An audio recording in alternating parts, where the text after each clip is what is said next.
तो पूरी की पूरी भारतीय जनता पार्टी धृतराष्ट्र बनी बैठी रहेगी और बेटियों के साथ कुकर्म होंगे, ये हम कतई बर्दाश्त नहीं करेंगे। करीब 44,000 जिसमें से कि 36,420 महिलाएं हैं, 8,403 बच्चे, 44,000 महिलाएं और बच्चे ओडिशा में गायब हैं। इस देश में रोज 39 महिलाएं गायब होती हैं, जिसमें से 13 अकेले ओडिशा में हो रही हैं।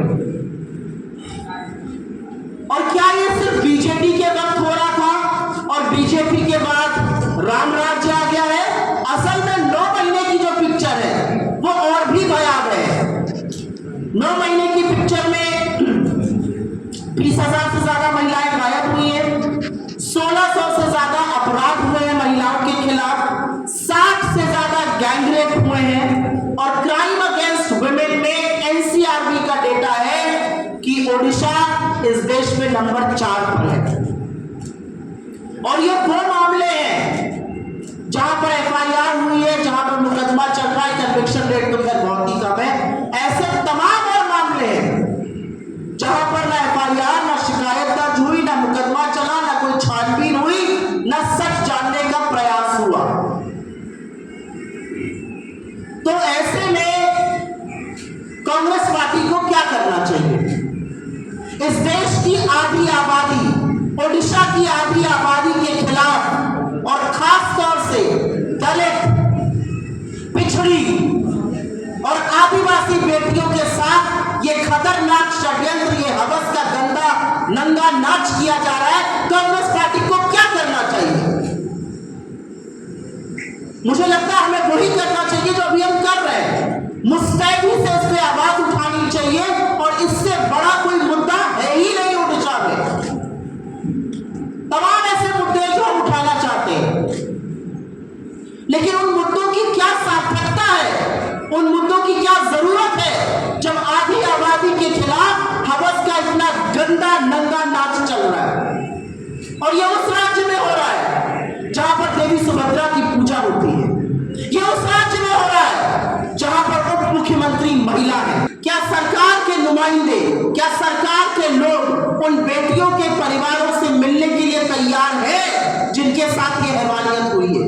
क्या सरकार को ये अंदाजा है कि अगर एक क्लास 6 की बच्ची प्रेग्नेंट है तो उसका भविष्य में क्या होगा? सरकार अपनी चुप्पी सेक्सुअल एक्सप्लॉयटेशन पर, यौन शोषण पर कब तोड़ेगी? सरकार ये कब मानेगी कि अधिकतम ये जो दरिंदगी है ये या तो आदिवासी या दलित या पिछड़े वर्ग से महिलाओं के साथ हो रही है? सरकार कौन से निर्णायक कदम लेने जा रही है? 44,000 जो महिलाएं और बच्चे गायब हुए हैं। सरकार क्या निर्णायक कदम लेने जा रही है जो दरिंदगी और जो यौन शोषण हो रहा है खुले आम रेजिडेंशियल स्कूलों में? क्या सरकार डिस्ट्रिक्ट वाइज डेटा देने को तैयार है महिला अपराध के खिलाफ जो चीजें हो रही हैं? सरकार कब इसको एक आपदा मानकर इस पर निर्णायक एक्शन लेगी? और सरकार में बैठी हुई उन महिलाओं से मेरा जरूर एक सवाल है, आप कब इसको राजनीतिक मुद्दा बनाइए? हमें पूरी आशंका है, हमें पूरा विश्वास है कि हमें प्रताड़ित किया जाएगा, हमारा दमन किया जाएगा, पुलिस फोर्स से हमें पिटवाया भी जाएगा, लेकिन हम वो सब सहने को तैयार हैं। जब मुझे पता चला और यहाँ पर हमारे पीसीसी अध्यक्ष ने कहा कि आपको यहाँ पे आकर प्रेस कॉन्फ्रेंस करनी चाहिए, मैंने अपने सारे प्रोग्राम निरस्त किए और मैं आई यहाँ पर।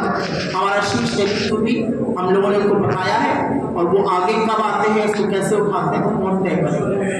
मैडम ये सवाल है कि आप अगले जो 27 तारीख को विधानसभा घेराव करने के जा रहे हैं, तो इस घेराव में आप बीजेडी को शामिल करेंगे या मतलब शामिल नहीं करेंगे, इस बारे में क्या बताएं? पाप तो बहुत बड़ा हुआ है, पाप बीजेपी ने भी किया है और पाप बीजेडी ने भी किया है। और मैं बता दूं क्यों किया है। जब जब बीजेपी को जरूरत पड़ती थी केंद्र में, तो उनका सबसे बड़ा संकट मोचन बनकर बीजेडी ही तैयार रहती थी। तो ये जो मिली भगत जिसको नूरा कुश्ती हमारी तरफ कहा जाता है, ये सब समझ रहे हैं। ऐसा क्यों है कि जब बीजेपी सत्ता में थी तो बीजेपी इस मुद्दे पर चुप रही, और आज जब बीजेपी सत्ता में है तो बीजेडी चुप रही। अगर बीजेडी को इस प्रदेश की लड़कियों की फिक्र है, इस प्रदेश की अस्मिता की, महिला सुरक्षा की फिक्र है, तो उनको जरूर हमारे साथ आना चाहिए। अगर वो नहीं आते हैं तो वो खुद बता रहे हैं वो किसके साथ खड़े, वो अन्याय के साथ खड़े, वो आरोपियों के साथ खड़े, वो इस प्रदेश की बेटियों के खिलाफ खड़े। में 12वीं क्लास की एक लड़की आत्महत्या कर लेती है, उसके साथ एग्जामिनर ने जोर जबरदस्ती की थी। कोरापुट डिस्ट्रिक्ट के लक्ष्मीपुर में एक माइनर लड़की के साथ रेप हो जाता है। बालासोर डिस्ट्रिक्ट में 10 साल की बच्ची के साथ निर्मम बलात्कार होता है। महामहिम राष्ट्रपति जी के गृह क्षेत्र मयूरभंज में गैंगरेप होता है।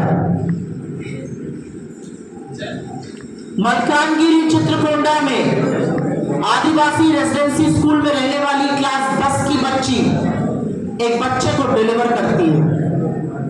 छपुआ में क्लास 6 की बच्ची प्रेग्नेंट है। बरी में क्लास 6 की बच्ची प्रेग्नेंट है। पिपलीपुरी में क्लास 10 की बच्ची प्रेग्नेंट है। और यही नहीं, मुख्यमंत्री के गृह क्षेत्र 2022 में क्योंझर में एक अमानवीय घटना हुई, एक लड़की का रेप हुआ, उसकी हत्या हो गई। आरोपी की मुख्यमंत्री के साथ, आरोपी की तमाम बीजेपी के बड़े नेताओं के साथ फोटो है। वो बीजेपी युवा मोर्चा का उपाध्यक्ष था, उसके खिलाफ आज तक कोई ठोस कदम नहीं उठाया गया। ये हो गए नाम, ये हो गए चेहरे, लेकिन आंकड़े इससे भी ज्यादा भयावह हैं। आंकड़ों के मुताबिक, और ये हम अपने घर से आंकड़ा नहीं लाए हैं, ये कांग्रेस पार्टी का आंकड़ा नहीं है, ये आंकड़े सदन में सरकार ने बताए हैं, और जो यहाँ के पुलिस के आंकड़े उसके बेसिस पे आपके सामने कुछ आंकड़े रख देते हैं। एजुकेशन मिनिस्टर से लेकर एजुकेशन सेक्रेटरी, एडीएम, तमाम चीजें होती है महकमे में। क्या मुख्यमंत्री को जाके दौरे नहीं करने चाहिए कि इस तरह का नंगा नाच क्यों हो रहा है हमारी बच्चियों के साथ? जवाब में कहा जाता है हम सुभद्रा स्कीम चला रहे हैं। लानत है आपके 27 रुपए रोज की स्कीम पर, आप सुरक्षा नहीं दे पा रहे हमारी बेटियों को। हमारी बेटियों के कंकाल मिल रहे हैं, हमारी बेटियों के साथ गैंगरेप हो रहा है और उनकी निर्मम हत्या हो रही है। आपकी स्कीम किसी काम की नहीं है, क्योंकि 27 रुपए में 1 लीटर दूध नहीं आता आज की तारीख में। यह असलियत है आपकी। इस तारीख को हम एक बड़ा घेराव विधानसभा का करने जा रहे हैं। यह हमारे लिए शक्ति प्रदर्शन नहीं है, यह हमारे लिए एक सोती हुई निर्मम सरकार को जगाने का तरीका है। और मैं अब कुछ बातें राष्ट्रीय परिप्रेक्ष्य में बोलना चाहती हूं, क्योंकि यह पैटर्न हमने देखा है। मैं उत्तर प्रदेश से आती हूं, वही उत्तर प्रदेश जहां पर जब हाथरस में बेटी को 2:30 बजे रात को फूंका गया तो यही बीजेपी वाले उस पीड़िता को बदनाम कर रहे थे, और संरक्षण लगातार आरोपियों को, दरिंदों को दिया जाता है। इसके साथ देखा, यह हैवानियत हमने मध्य प्रदेश में देखी, यह हैवानियत हमने हर उस जगह देखी जहां पर बीजेपी का पहला कदम होता है संरक्षण, आरोपी को, दरिंदे को, हैवान को देना। बेटियां भगवान भरोसे छोड़ दी गई। किस मुंह से बीजेपी बात करती है सुभद्रा योजना की? किस मुंह से बीजेपी बात करती है बेटी बचाओ बेटी पढ़ाओ की? बेटियां तो असल में बीजेपी से बचा दी है, बेटियां इनके कुशासन से बचा ली है। और इसीलिए मेरा अपना मानना है, और क्योंकि धर्म में